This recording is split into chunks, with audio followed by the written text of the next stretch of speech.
कैसे हो? ठीक हो ना? चलो, आप लोगों को ये बताया गया था कि सीक्वेंस वाइज क्लास दिया जाएगा, तो आज बायो का क्लास है। 11th क्लास से हम लोग स्टार्ट करेंगे। 11th क्लास का पहला चैप्टर कौन सा है ये आप लोग जानते हो, द लिविंग वर्ल्ड। तो स्टार्ट करते हैं, द लिविंग वर्ल्ड। मेरे हैंड राइटिंग में मत जाना बेटा, अगर समझ में नहीं आए तो कमेंट बॉक्स पे कमेंट कर देना, ठीक है। The living world. अब लिविंग वर्ल्ड पे पहला क्वेश्चन यही आता है कि what do you mean by living organism, है ना। क्लास 9 या 10 में आप लोग क्या पढ़े हो कि लिविंग ऑर्गेनिज्म मतलब जो सांस ले पाते हैं, जो चल फिर पाते हैं, जो रिप्रोडक्शन कर पाते हैं। लेकिन क्लास 11 में बेटा आपको थोड़ा सा एक स्पेसिफिक वहां पे लिखना पड़ेगा, ठीक है। ये बोर्ड के लिए भी या एडवांस के लिए भी आपको स्पेसिफिक होना पड़ेगा। क्या आप लोग क्या जानते थे कि जो एक जगह से दूसरी जगह जा रहे हो, जो ग्रो कर रहा हो या जो रिप्रोडक्शन कर पा रहे हो, that is known as living organism. लेकिन यहाँ पे मैं कुछ दूसरा लिखवाऊंगी, ठीक है, एकदम से अलग नहीं, थोड़ा सा बस। So what is living organism, मैं शॉर्ट में लिख रही हूँ, ठीक है, ऑर्गेनिज्म लिख लेना। So what is living organism? all those organisms show cellular organization, comma, body metabolism and response to their stimuli, okay, or conscious about their environment are known as living organism, ठीक है। अब बेटा यहाँ पे जो ये तीन चीज मैंने लिखवाए हैं, cellular organisation, body metabolism and response to their stimuli, ये जो 3 पॉइंट है, ये 3 पॉइंट बहुत ज्यादा इंपॉर्टेंट है। क्यों? अब क्वेश्चन आता है क्यों मैम? क्योंकि हम लोग तो पढ़ते आए हैं कि जो ग्रो कर रहा है, ग्रो क्यों नहीं हो सकता है? क्यों ग्रो को हम लोग नहीं डाल सकते स्पेसिफिक में? क्यों? क्योंकि जो ग्रोथ है बेटा, ग्रोथ नॉन लिविंग थिंग्स का भी होता है ग्रोथ। अब माउंटेन धीरे धीरे बड़ा ही तो होता है ना, लेकिन डिफरेंस क्या है नॉन लिविंग और लिविंग में? डिफरेंस क्या है? नॉन लिविंग थिंग्स हमेशा ग्रो करता है बाय आउटसाइड, ठीक है, और लिविंग थिंग्स हमेशा ग्रो करता है इनसाइड। ये क्वेश्चन में एक बार दिया गया था, ये आप एनसीईआरटी में भी पढ़ोगे तो पता चलेगा वो, ठीक है ना। तो लिविंग थिंग्स का क्या होता है बेटा, अंदर सेल डिवीजन होती है, सेल साइकिल, सेल डिवीजन है, हम लोग पढ़ेंगे बाद में इसके बारे में। तो उससे क्या होता है बेटा, बॉडी के इनसाइड में ग्रोथ होता है और वो रिजल्ट आउटसाइड में शो करती हैं, ठीक है। लेकिन नॉन लिविंग थिंग्स का इनसाइड का कोई ग्रोथ नहीं है, जितना सारा ग्रोथ है आउटसाइड से, ठीक है। तो यहाँ पे एक तो हो गया ग्रोथ नहीं होगा। रिप्रोडक्शन क्यों नहीं होगा? रिप्रोडक्शन बहुत इंपॉर्टेंट, क्लास 10 में सर लोग बोलते हैं ना बहुत इंपॉर्टेंट पॉइंट है, लिख के आना। क्लास 10 तक वो इंपॉर्टेंट है, लेकिन 11 में क्यों नहीं है, ठीक है। अब देखो बेटा, जैसे म्यूल पकड़ लो, म्यूल जानते हो ना, अगर क्रॉस करवाया जाए बिटवीन डोंकी एंड हॉर्स तो क्या पैदा होती है? म्यूल। और म्यूल क्या होती है? स्टेराइल। स्टेराइल किसको बोलते हैं? जो रिप्रोड्यूस नहीं कर पाता है, उसको हम लोग बायोलॉजी में क्या बोलते हैं? स्टेराइल ऑर्गेनिज्म, ठीक है ना। तो म्यूल तो रिप्रोड्यूस नहीं कर पाते। ये ऐसे बहुत सारे कपल भी आप देखोगे जिसका बच्चा नहीं होता है, तो वो भी तो रिप्रोड्यूस नहीं कर पाती है, वो औरत और वो फीमेल।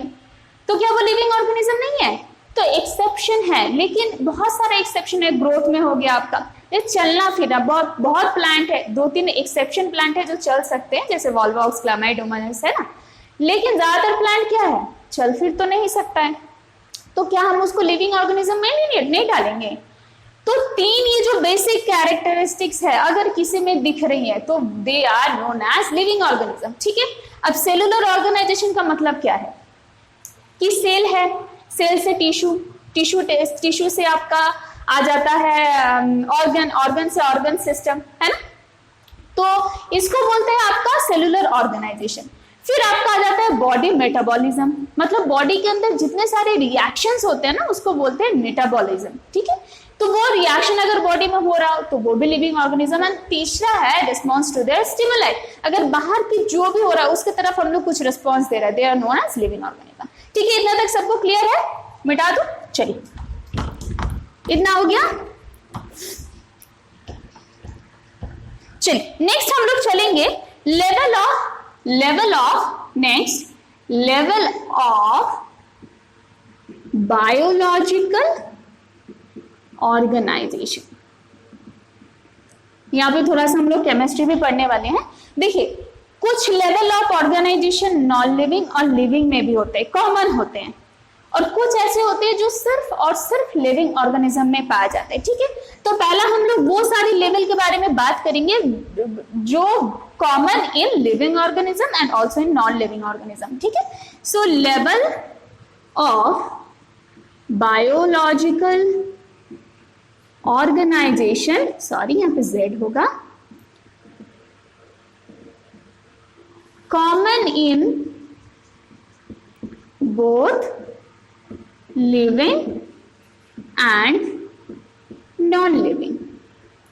ठीक है, कौन सा ऐसा चीज है, कौन सा ऐसा लेवल ऑफ ऑर्गेनाइजेशन है जो दोनों में कॉमन है। ठीक है, एक तो आ जाता है आपका फर्स्ट एटॉमिक लेवल।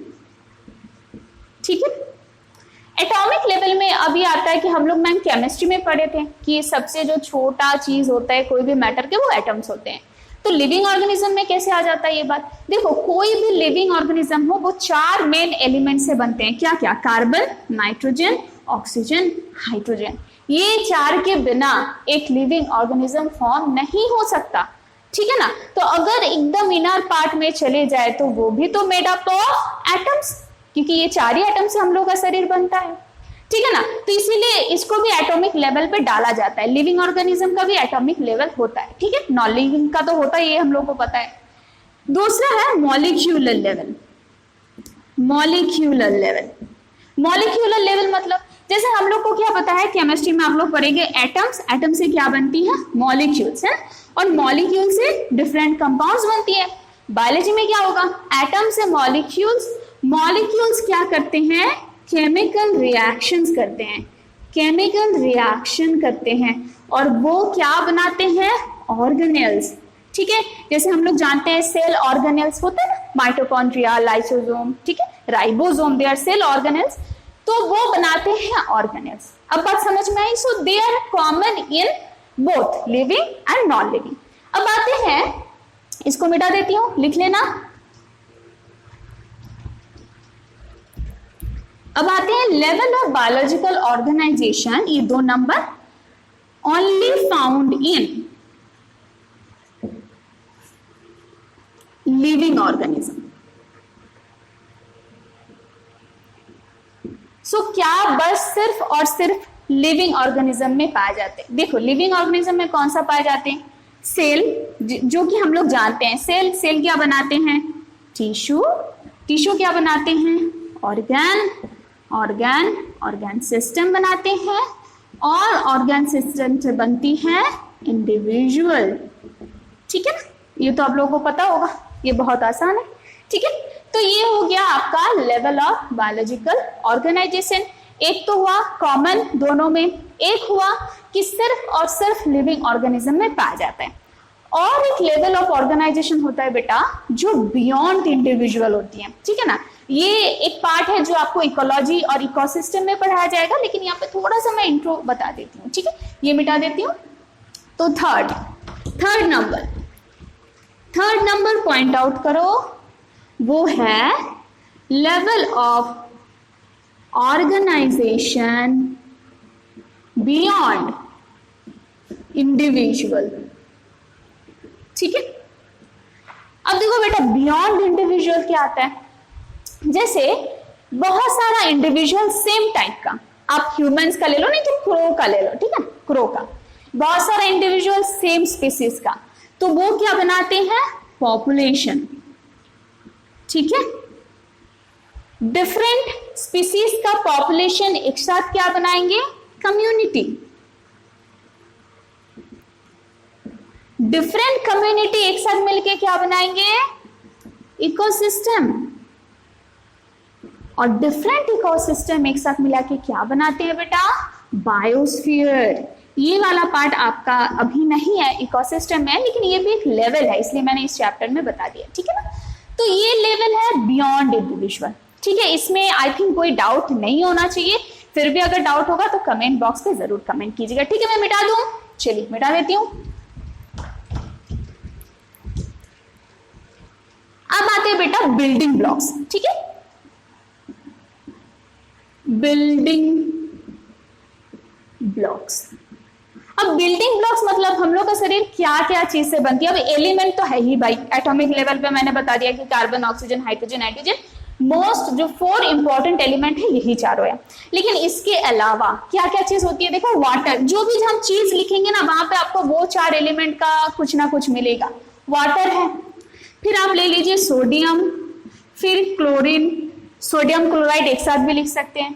फिर आपका आ जाता है प्रोटीन, फिर आ जाता है न्यूक्लिक एसिड, ठीक है, फिर आ जाता है कार्बोहाइड्रेट, फिर आ जाता है आपको लिपिड, है ना। ये जो एक एक चीज है बेटा, ये सारा चीज मिलकर हम लोग की बॉडी बनती है। जैसे वाटर, वाटर का काम क्या है, वाटर तो हम लोग की बॉडी में 65 to 70% रहती है, ठीक है। जैसे सोडियम क्लोराइड, ये बहुत ज्यादा इंपॉर्टेंट है। कब, अब जब एक्सक्रीशन करोगे तब पता चलेगा कि हम लोग का बॉडी का जो ऑस्मो रेगुलेशन है ये मेंटेन करता है। प्रोटीन, प्रोटीन के बिना चलेगा नहीं। न्यूक्लिक एसिड, पूरा जो हम लोग का जेनेटिक मटेरियल है वहां पे न्यूक्लिक एसिड ही रहती है, ठीक है। कार्बोहाइड्रेट इंपॉर्टेंट है एनर्जी के लिए, लिपिड भी इंपॉर्टेंट है। तो इसका जो एकदम डिटेल में, ये डिटेल में पढ़ाया जाता है बायोमोलिक्यूल्स चैप्टर में, ठीक है ना। तो अभी बस समझ लीजिए कि इतना सारा बिल्डिंग ब्लॉक होती है। आप यहाँ पे मैग्नीशियम पे लिख सकते हैं क्योंकि वो सेल डिवीजन में या बहुत सारा ऐसा चीज है जहाँ पे वो हेल्प करती है, ठीक है ना। लिविंग ऑर्गेनिज्म मतलब ह्यूमंस नहीं होती हैं, वहां पे प्लांट्स भी आते हैं, तो प्लांट में भी वो बहुत हेल्प करते हैं, ठीक है। तो ये हो जाते हैं बिल्डिंग ब्लॉक, ठीक है। इतना तक किसी को कोई दिक्कत? चलिए अब तो इतना तक हो गया इजी वाला पार्ट, ठीक है ना। अब हम लोग थोड़ा सा इसका मेन पार्ट में घुसेंगे, जैसे सिस्टमैटिक्स, टैक्सोनॉमी, नॉमेनक्लेचर क्या क्या है, ठीक है। एक बात आपको बता दूं बेटा, इससे तो आपके बोर्ड लेवल में तो क्वेश्चन आएगा, लेकिन एडवांस लेवल में ज्यादा से ज्यादा इसमें 1 या 2 ही क्वेश्चन आता है, किसी किसी साल में नहीं भी देता है क्वेश्चन, ठीक है ना। लेकिन ये चैप्टर सारे चैप्टर्स को रिलेट करता है, तो ये चैप्टर्स उतना ही इंपॉर्टेंट है, तो आप पढ़ो, ठीक है। और एक चीज याद रखना कि पहले आपको एनसीईआरटी पढ़ के आना है क्लास से पहले, तो आपको ना चीज बहुत अच्छे से समझ में आएगी। फिर क्लास करो, फिर कोई भी एडवांस लेवल का बुक पढ़ो, कोई भी बुक, कोई भी कंपनी का, कोई दिक्कत नहीं है, ठीक है। उसके बाद हम लोग के इस क्लास के बाद मैंने बताया था कि इस क्लास के बाद आपको क्वेश्चन सॉल्व करवाया जाएगा, है कि नहीं। तो वो नीचे डिस्क्रिप्शन बॉक्स में लिंक होगा, आप क्लास पूरा कीजिए, पूरा नहीं करेंगे तो क्वेश्चन सॉल्व नहीं कर पाएंगे, फिर वो क्वेश्चन सॉल्व कीजिए मेरे साथ, ठीक है ना। चलिए नेक्स्ट स्टार्ट करते हैं, सिस्टमैटिक्स। जा, मेरा तो इंक खत्म हो गया, इंक खत्म हो गया, ठीक है। किसी को पता है, किसी को पता है सिस्टमैटिक्स क्या है? एनीवन? ठीक है, तो सिस्टमैटिक्स क्या है बेटा? पहला चीज तो ये लिख लो कि ये जो टर्म है सिस्टमैटिक टर्म, पहली बार कौन दिया था? सिस्टमैटिक ये टर्म पहली बार कौन दिया था? लिनियस, आप लोगों को ये पता है, कार्लोस लिनियस, ठीक है। कार्लोस लिनियस ये टर्म पहली बार दिया था और उन्होंने ये बताया था कि ये जो सिस्टमैटिक्स है इसके द्वारा हम किसी भी ऑर्गेनिज्म का मॉर्फोलॉजिकल कैरेक्टरिस्टिक समझ सकते हैं। It is deals with morphological characteristics, ठीक है। ये तब की बात है, 1735 की बात है, बहुत पुराना। तो इसके बाद बहुत सारा साइंटिस्ट आए और वो बोले कि नहीं, सिस्टमैटिक्स में और कुछ चीज होना चाहिए, जैसे तो वो लोग एक नया ब्रांच निकाले, सिस्टमैटिक्स का न्यू ब्रांच आया, या आप नया बनाया बोल सकते हो, ठीक है ना। तो सिस्टमैटिक्स का न्यू ब्रांच आया which is known as neo systematics. इसको बहुत सारी किताब में आप दिखोगे न्यू सिस्टमैटिक्स, या बहुत सारी किताब में इसको रहता है बायोसिस्टमैटिक्स, ठीक है। तो इतना सारा नाम है, किसी भी बुक में कोई भी मिल जाए तो गलत नहीं है, ठीक है ना। तो इतना सारा नाम दिया गया है नया ब्रांच का, ठीक है। अब नया ब्रांच में डिफरेंट क्या थी वो मैं बताऊंगी, लेकिन जो नया ब्रांच का जो नेम है, that name was proposed by Julian Huxley, ठीक है। ये नाम बहुत इंपॉर्टेंट है, ज्यादातर दे देता है, ठीक है ना। तो ये जो तीनों नाम है वो नाम कौन दिया था? जूलियन हक्सले इन 1940। अब गैप देख पा रहे हो कितना दिन बाद वो आया था, ठीक है ना। तो यहाँ पे क्या बताया गया कि क्या डिफरेंस है? पहली बात तो दिया गया कि this branch deals with all characteristics of an organisms, ठीक है ना। मतलब वो इंटरनल भी हो सकता है एंड एक्सटर्नल हो सकता है, नहीं इंटरनल भी होगा एक्सटर्नल भी होगा, नीचे नहीं दिख रही होगी, जो भी हो। तो वहां पे मैं लिखी हूँ deals with all characteristics of an organism internal and external. तो ये एक पार्ट हो गया। पहले तो वो बोले थे सिर्फ और सिर्फ मॉर्फोलॉजिकल कैरेक्टरिस्टिक, मॉर्फोलॉजिकल कैरेक्टरिस्टिक्स का मतलब एक्सटर्नल कैरेक्टरिस्टिक्स, ठीक है। लेकिन नया जो ब्रांच है वहां पे क्या बोला गया कि नहीं, कोई भी ऑर्गेनिज्म का ऑल ओवर जो कैरेक्टरिस्टिक्स है वो पता चल जाएगा सिस्टमेटिक्स के द्वारा, ठीक है। अब ये आता है कि और क्या चीज डिफरेंट थी। इट डील्स विथ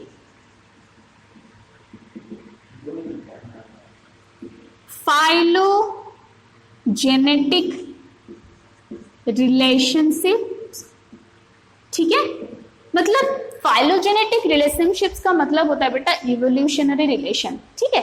एक ऑर्गेनिज्म दूसरा ऑर्गेनिज्म दोनों के बीच में इवोल्यूशन में क्या रिलेशनशिप है, ठीक है। जैसे बंदर के बाद ह्यूमंस आए हैं तो दे आर इवोल्यूशनरी कनेक्टेड, ठीक है ना, कुछ चीज वहां से जानने को मिलती है। तो ये जो फाइलोजेनेटिक रिलेशनशिप्स है वो भी पता चलेगा सिस्टमेटिक के द्वारा, ठीक है। तो ये होता है सिस्टमेटिक। किसी को कोई भी डाउट होगा तो मैं फिर से बता रही हूँ, कमेंट बॉक्स पे जरूर कमेंट कीजिएगा, मैं समझा दूंगी, ठीक है। चलिए, तो ये हो गया।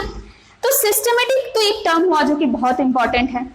नेक्स्ट आते हैं टैक्सोनॉमी, ठीक है।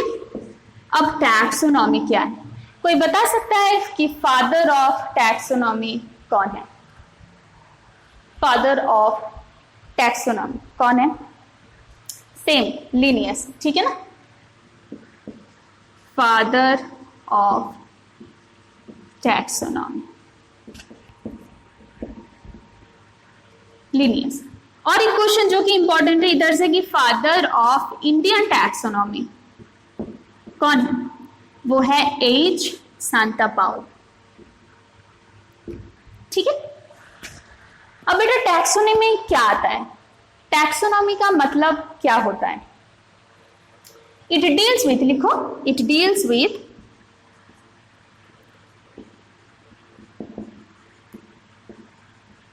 Identification and classification of N organisms. मतलब पहला क्या काम कि कोई भी ऑर्गेनिज्म को पहचानना, आइडेंटिफाई करना और उसको क्लासिफाई करना कि ये किस कैटेगरी में जा सकता है, ठीक है ना। तो ये काम है टैक्सोनॉमी का, ठीक। अब बेटा टैक्सोनॉमी होता है 3 टाइप का। टैक्सोनॉमी होता है 3 टाइप का, अल्फा, बीटा, ओमेगा। साइन तो आप सब लोगों को पता ही है, ठीक है ना। So alpha, beta, omega. Alpha का मतलब when only external characters are taken for identification, ठीक है। जब सिर्फ और सिर्फ एक्सटर्नल कैरेक्टर्स को लिया जाता है आइडेंटिफिकेशन करने के लिए। यहां पे क्या, when external and internal characters are taken for identification, ठीक है। तो बीटा में थोड़ा सा और अच्छा हो गया, यहाँ पे दोनों कैरेक्टर ही लेंगे। और यहाँ पे क्या होता है, एक तो एक्सटर्नल कैरेक्टर लिया जाता है, उसके साथ इंटरनल भी, और उसके साथ लिया जाता है आपका फाइलोजेनेटिक रिलेशनशिप, ठीक है। तो ये डिफरेंस बिटवीन अल्फा, बीटा और ओमेगा, ठीक है। चलिए मिटा देती हूँ। चलिए, तो हो गया सिस्टमेटिक्स एंड टैक्सोनॉमी। अब जो इंपॉर्टेंट बात है वो है नॉमेनक्लेचर। ठीक है, नॉमेनक्लेचर। नॉमेनक्लेचर कब है? जब किसी भी ऑर्गेनिज्म को एक स्पेसिफिक नाम दिया जाता है। Giving a specific name to an organisms. ठीक है, अब बेटा जो नॉमेनक्लेचर है क्यों आया, साइंटिफिक नेम जिसको हम बोलते हैं, क्यों आया? जैसे आप मान लो कि पपाया, जिसको हिंदी में पपीता, बंगाली में पेपे। अब हर जगह का इंसान तो पेपे बोलने से नहीं समझ में आएगा, या पपीता बोलेंगे तो नहीं समझ में आएगा। तो कुछ एक स्पेसिफिक नाम होना चाहिए जिससे सब लोग समझे, एटलीस्ट जो साइंटिफिकली काम कर रहे हैं उन सब चीजों को लेके उन लोगों को समझ में आए। तो तब नॉमेनक्लेचर आया कि किसी भी एक ऑर्गेनिज्म का एक पर्टिकुलर साइंटिफिक नेम होना चाहिए जो कि नहीं चेंज होगा, तो उसके द्वारा नॉमेनक्लेचर आया। ठीक है ना, नॉमेनक्लेचर इज 3 टाइप। नॉमेनक्लेचर जो आया वो 3 टाइप का है। नॉमेनक्लेचर ये है 3 टाइप का। ठीक है, अब क्या क्या क्वेश्चन आता है, क्या क्या? पहला तो आता है पॉलिनोमियल, बाइनोमियल एंड ट्राइनोमियल। ठीक है, पॉलिनोमियल में पॉली मतलब बहुत सारा, तो यहाँ पे मेनी वर्ड्स, इसका मतलब होता है जिस नाम पे बहुत सारा वर्ड रहेगा, मेनी वर्ड्स। ठीक है, इसमें क्या आएगा? 2 वर्ड्स। एक्चुअली इसी को लेके बाद में हम लोग को डिटेल में पढ़ना है। इसका भी जो फाउंडर थे वो थे कार्लोस लिनियस। ठीक है, ट्राइनोमियल में क्या हो जाएगा? 3 वर्ड रहेगा। ठीक है, जैसे इसका एक एग्जांपल देती हूं मैं। ठीक है, कैरियोफाइलम,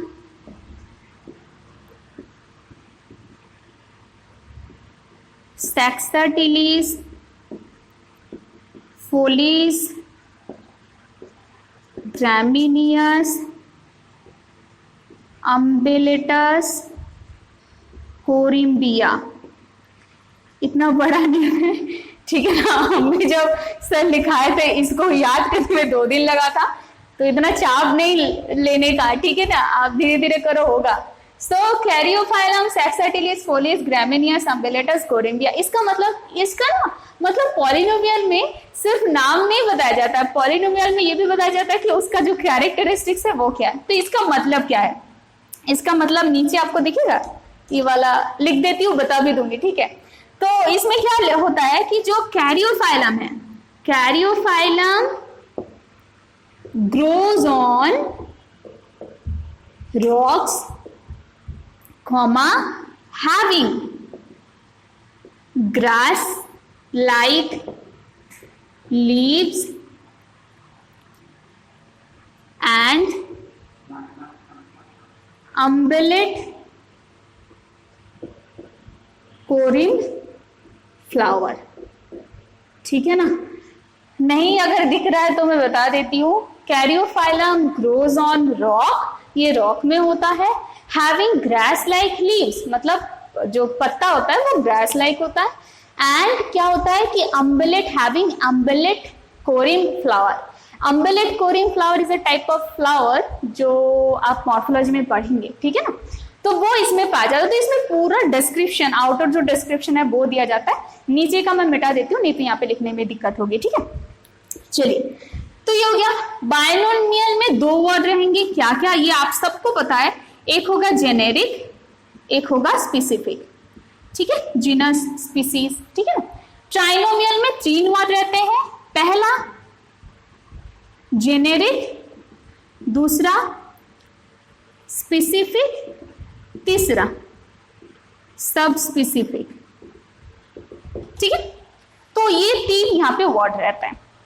ठीक, अब चलिए हम लोग थोड़ा सा बाइनोमियल नॉमेनक्लेचर को डिटेल में देखेंगे। ठीक है, उसके पहले देख लेंगे code of biological nomenclature.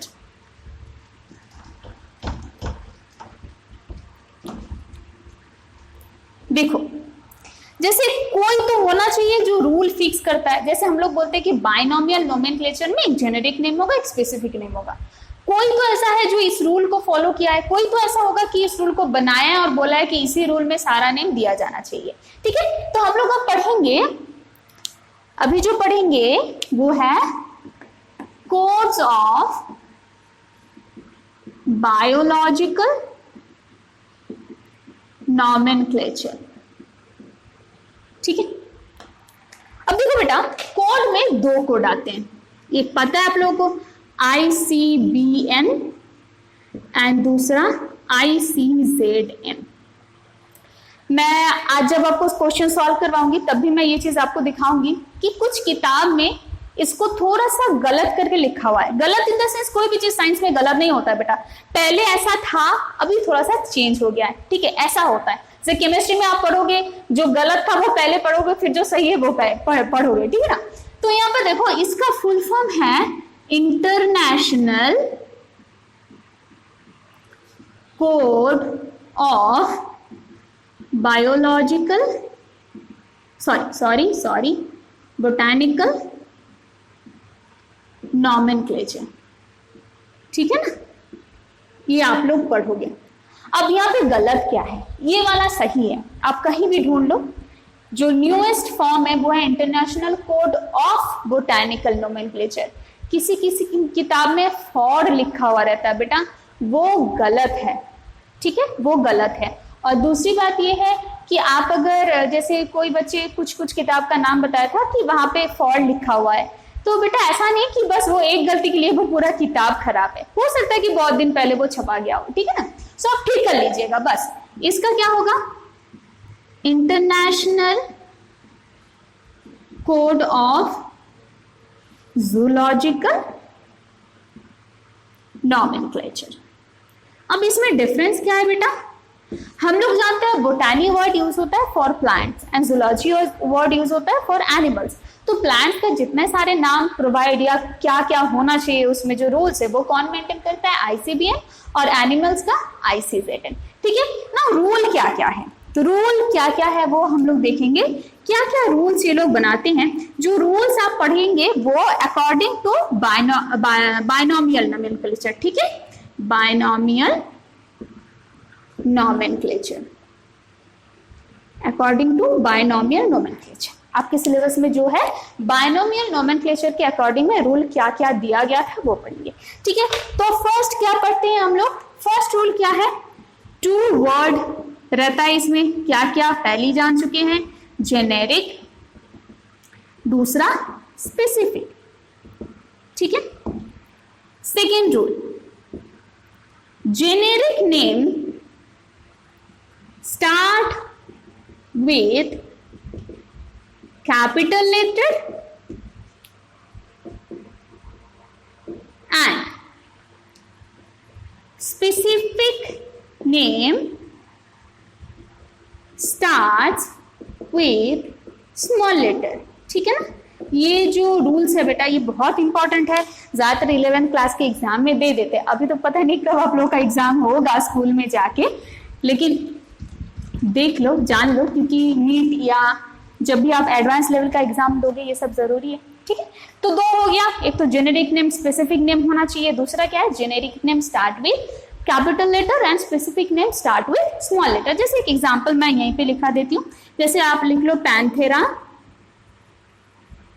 Panthera tigress. ठीक है, तो देखो generic name start capital letter से हो रहा है, specific name start small letter से हो रहा है।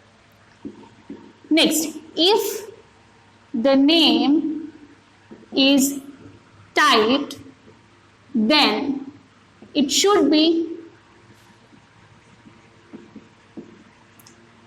italic, and if it is handwritten, then it should be underline. ठीक है, मतलब आप लोग कंप्यूटर में वर्ड में काम किए हो तो इटैलिक क्या होता है, थोड़ा सा टेरा टेरा जो लिखना होता है, तो अगर आप टाइप करो तो कैसे लिखोगे, मतलब टेरा, यहाँ पे तो मैं इटैलिक नहीं कर सकती, लेकिन थोड़ा सा ऐसे टेरा टेरा लिखा जाता है, ठीक है। लेकिन अगर आप, जैसे मैंने नीचे में आपको दिखा दिया कि कैसे अगर हम हैंड रिटन लिख रहे हैं तो दोनों नेम के नीचे ऐसे अंडरलाइन होगा।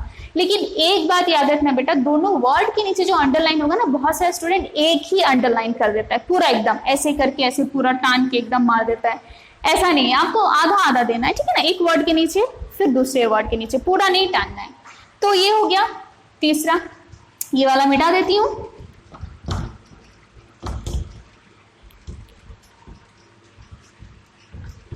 Next number 4, length of word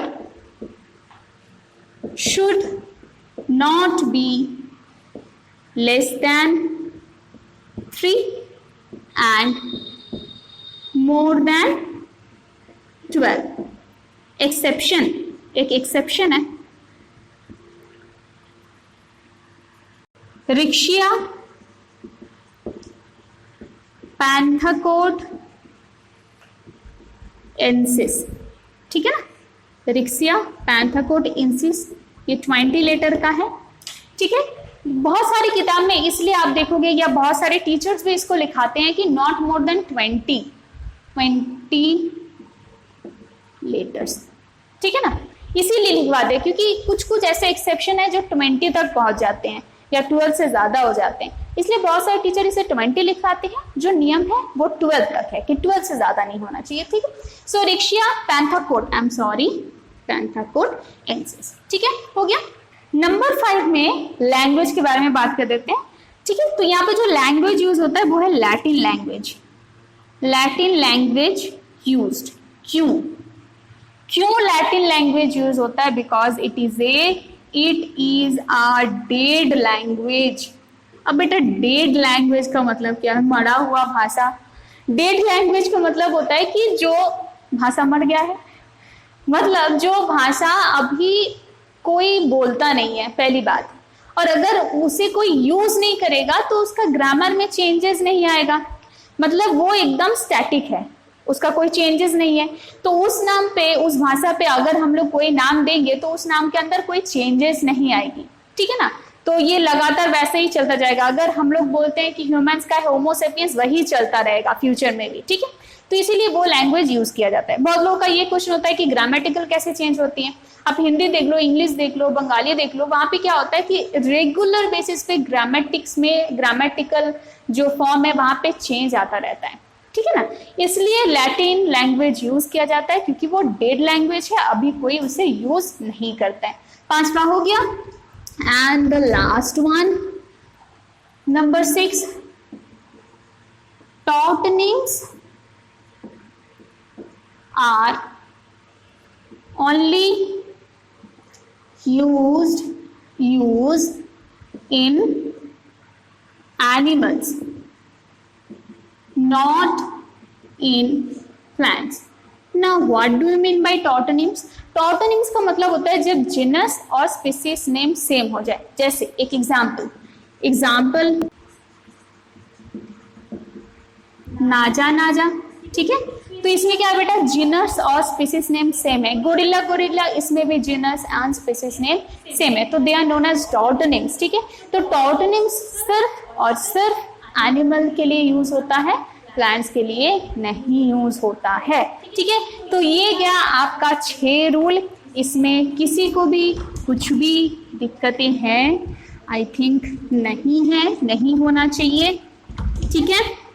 मिटा दो, इसको भी मिटा देती हूँ, ठीक है। तो अब हम लोग स्टार्ट करेंगे। चलिए उसके टैक्सोनॉमी कैटेगरी स्टार्ट करने से पहले एक चीज आपको बता दूं कि ये वाला चीज लिख लीजिए, जैसे नोमेनक्लेचर, ठीक है।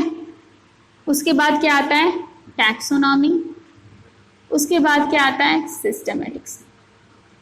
एक चीज ध्यान रखना, नोमेनक्लेचर में आइडेंटिफाई होती है, टैक्सोनॉमी में आइडेंटिफाई के साथ साथ क्लासिफिकेशन होती है, सिस्टेमेटिक में टैक्सोनॉमी के साथ साथ फाइलोजेनेटिक जो रिलेशनशिप्स है वो भी समझ में आता है, ठीक है।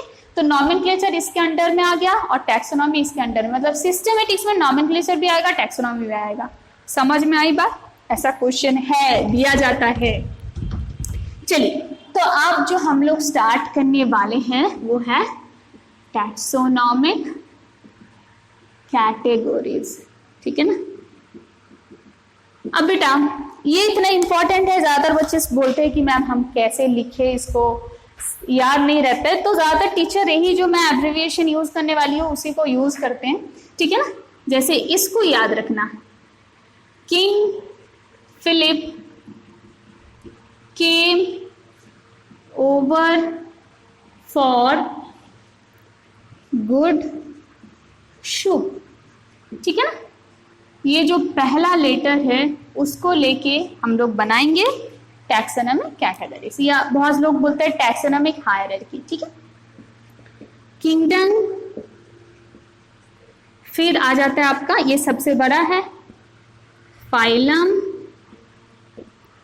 क्लास, ऑर्डर, फैमिली, इधर लिख लेती हूं, ठीक है, जीनस, स्पीसीज, ठीक है। अच्छा, और एक चीज ये आप शायद याद रहेगी, ये वाला याद कर लीजिएगा, king Philip came over for good soup, so kingdom, phylum, class, order, family, genus, species, ठीक है। अब बेटा फाइलम जो है, अगर एनिमल का आप लिख रहे हो तो एनिमल में फाइलम यूज होता है, लेकिन प्लांट में यहाँ पे क्या यूज होता है, डिवीजन, ठीक है ना। मतलब तब क्या होगा, kingdom, division, class, order, family, genus, species, ठीक है। एनिमल के लिए फाइलम, प्लांट्स के लिए डिवीजन यूज होता है, ठीक है। अब जो एक इंपॉर्टेंट बात है वो ये है कि क्लास और ऑर्डर के बीच में, यहाँ पे ये तो आपके चैप्टर में नहीं है, लेकिन कभी कभार क्वेश्चन दे देता है सीक्वेंस पूछने के लिए, तो क्लास और ऑर्डर के बीच में एक चीज आता है वो है कोहोर्ट, और फैमिली के बाद और जीनस के पहले एक चीज आता है वो है ट्राइब, ठीक है। ये बात याद रखना, क्लास और ऑर्डर के बीच में कोहोर्ट, फैमिली और जीनस के बीच में आता है ट्राइब। और इसके अलावा सारी जो चीज है उसका सब, जैसे स्पीसीज का सब स्पीसीज रहता है, सुपर स्पीसीज, सब स्पीसीज मतलब स्पीसीज के बाद, सुपर स्पीसीज मतलब स्पीसीज के आगे, तो ऐसे सब और सुपर भी रहता है, ठीक है ना। तो ये छोटा छोटा चीज आपको याद रहने की बहुत ज्यादा जरूरी है। अच्छा, अब टैक्सोनॉमिक कैटेगरी और टैक्सोनॉमिक हायरार्की में डिफरेंस क्या है बेटा, बहुत सारे टीचर इसको एक साथ पढ़ाते हैं, हालांकि वो ये सेम ही है, बस अलग क्या है, अगर आप टैक्सोनॉमिक कैटेगरीज लिख रहे हो तो आप कहीं से भी स्टार्ट कर सकते हो, स्पीसीज से भी या किंगडम से भी। आप छोटे से स्टार्ट करके बड़े में जा सकते हो, बड़े से स्टार्ट करके छोटे में जा सकते हो। लेकिन अगर आप लिख रहे हो टैक्सोनॉमिक हायरार्की, हमेशा याद रखना हायरार्की का मतलब होता है डिसेंडिंग ऑर्डर में, मतलब बड़े से छोटा, तो आपको यही ऑर्डर फॉलो करना पड़ेगा, ठीक है। अगर हायरार्की है तो मतलब वहां पे डिसेंडिंग ऑर्डर फॉलो हो रहा है। इसको लेकर भी एक क्वेश्चन आया था एग्जाम में, आज मैं करवाऊंगी, ठीक है, देखती हूँ कितना आप लोगों को याद रहता है। चलिए, इतना तक हो गया, मिटा देती हूँ। अब एक एक जो कैटेगरी है उसको थोड़ा सा डिस्क्राइब करूंगी। चलिए, तो पहला जो स्मॉलेस्ट, सबसे स्मॉलेस्ट कैटेगरी है दैट इज स्पीसीज, ठीक है। So this is the smallest category of taxonomy, ठीक है, सबसे छोटा बच्चा। नेक्स्ट है, बहुत लोग इसे बोलते हैं बेसिक यूनिट ऑफ क्लासिफिकेशन, ठीक है। ये जो टर्म है, term species term, the term proposed by John Ray and biological concept given by, जो स्पीसीज का असली बायोलॉजिकल कॉन्सेप्ट है that is given by Ernest Mayr, ठीक है ना, ई मेयर, अर्नेस्ट मेयर, ठीक है। अब स्पीसीज का मतलब क्या है, स्पीसीज का मतलब क्या है, closely related organisms which can interbreed in nature and give fertile offspring, ठीक है ना। स्पीसीज मतलब एक ही टाइप का ऑर्गेनिज्म, क्लोज रिलेटेड, जैसे ह्यूमन, डॉग। तो ये लोग आपस में अगर इंटरब्रीड करेंगे और जो बच्चा पैदा होता है वो क्या होगा, फर्टाइल। यही कंसेप्ट दिया गया था स्पीसीज में। ठीक है, किसी को कोई भी दिक्कत है? ठीक है, आई थिंक नहीं है। चलिए इसको मिटा देती हूँ। तो ये हो गया आपका स्पीसीज। ठीक है, अब स्पीसीज के बाद आपका आता है जीनस। जीनस में क्या होगा, जीनस में क्या होगा, जीनस में क्या रहता है बेटा, रिलेटेड स्पीसीज, मतलब अलग अलग स्पीसीज मिला के लेकिन एक ही टाइप का, थोड़ा मोड़ा एक ही टाइप का स्पीसीज रहेगा, उसको मिला के जीनस बनता है। मैं एग्जांपल देती हूँ, जैसे देखिए Panthera tigris, Panthera leo tiger lion, ठीक है, एंड पैंथेरा पार्डस, ठीक है, मतलब लेपर्ड। ये तीनों लगभग सेम है, टाइगर और लेपर्ड एंड आपका लायन लगभग सेम कैटेगरी के आते हैं, मतलब थोड़े थोड़े डिफरेंस है लेकिन लगभग सेम है, ठीक है ना, उनका कैरेक्टरिस्टिक्स। तो वो सेम एक ही जीनस में आता है, कौन सा, वो है पैंथेरा। ठीक है, अब समझ में आया, पैंथेरा। तो जीनस के बाद आप आ जाते हैं फैमिली। ठीक है, फैमिली में क्या हो बेटा, रिलेटेड जीनस। यहां पे जैसे देखो पैंथेरा एक जीनस है, ठीक है, उसके साथ साथ मैं और ले लेती हूँ फेलिस एक जीनस है, ठीक है ना। दोनों किस फैमिली के अंदर आते हैं, फेलिडाई या फेलिडी, ठीक है ना। तो ये हो गया फैमिली, ये हो गया जीनस। इसमें किसी को कोई भी दिक्कत नहीं होनी चाहिए, कंफ्यूजन मत पालना अपने दिमाग में, ठीक है। चलो इसको मिटा देती हूँ। चलिए, तो अब नेक्स्ट आता है ऑर्डर। ठीक है, तो फैमिली के बाद ऑर्डर में क्या होता है, रिलेटेड फैमिली। जैसे बेटा आप क्या देखे वहां पे, फैमिली में मैंने लिखा था फेलिडी, है ना, फेलिडी, और क्या था, कैंसिडी।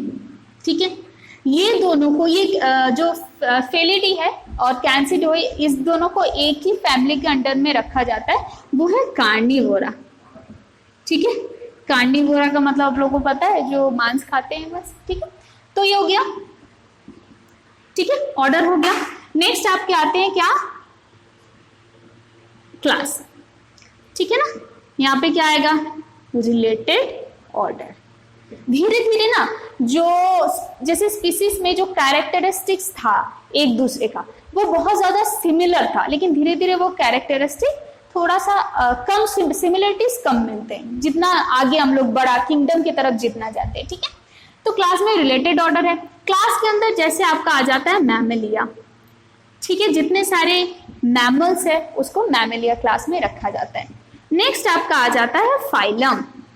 फाइलम जैसे एक मैं लेती हूँ कॉर्डाटा, मतलब जितने सारे ऑर्गेनिज्म का कॉर्डेस्ट है, नोटोकॉर्ड है। ठीक है, नोटोकॉर्ड क्या है वो भी एनिमल किंगडम में हम लोग पढ़ेंगे। तो नोटोकॉर्ड ऐसा चीज है, जैसे हम लोग का भी नोटोकॉर्ड रहता है जब एम्ब्रायो कंडीशन में रहता है, कोई भी ह्यूमन का बच्चा ऊंग में रहता है, ठीक है ना, तो बाद में वो नोटोकॉर्ड स्पाइनल कॉर्ड में बदल जाती है। ठीक है, वर्टिब्रल कॉलम में बदल जाती है, तो स्पाइनल कॉर्ड नहीं, सॉरी, वर्टिब्रल कॉलम में बदल जाती है। So they are known as chordates. Chordata present है, नोटोकॉर्ड प्रेजेंट है, ठीक है, तो कॉर्डाटा। नेक्स्ट आपका आ जाता है किंगडम। तो किंगडम में तो बेटा ये आएगा एनिमलिया में। ठीक है, एनिमल्स के बारे में बात करें, अगर प्लांट्स के बारे में बात करते तो प्लांटा ही होता।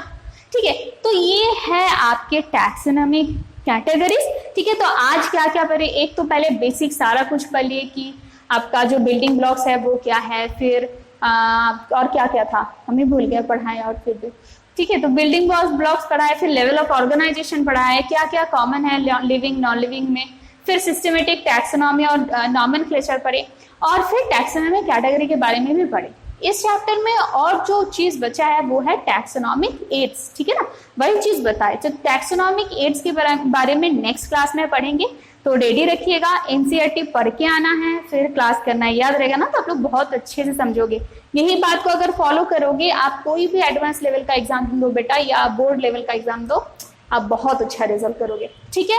और अब क्वेश्चन आपको सॉल्व करना है, अच्छे से पढ़ो, क्वेश्चन सॉल्व करना है, नीचे डिस्क्रिप्शन बॉक्स में लिंक है, जरूर उसे देखो और मेरे साथ जरूर क्वेश्चन सॉल्व करो, ठीक है। आज के लिए इतना है, तो बाय।